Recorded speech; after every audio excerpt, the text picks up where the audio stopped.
E aí, meus inscritos, tudo certo? Eu sou o Luizinho, seja bem-vindo a mais um vídeo. E aí, rapaziada, como é que vocês estão? Estou bem, graças a Deus, começando mais um vídeo pra vocês.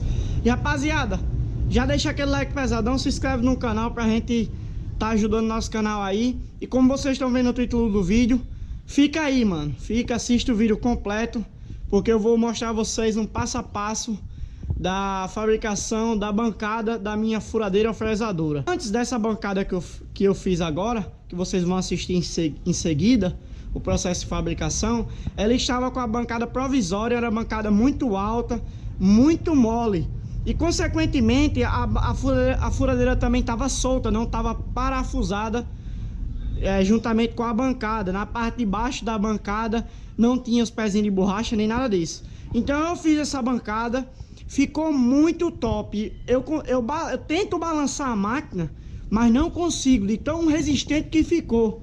Além da bancada ficar super resistente, não se tem vibração, diferentemente antes como tava, né? Porque a bancada que tava antes eu coloquei provisoriamente. Então a furadeira fresadora vibrava demais, tava vibrando muito. Então dessa vez agora a bancada tá pronta, não tá fazendo vibração, tem uns pezinhos de borracha, tá fixada com os 3 parafusos que vem na máquina, certo? Com as 3 furações que vem na máquina. Então ficou uma pedra resistente, não tem vibração e ficou do jeito que eu queria.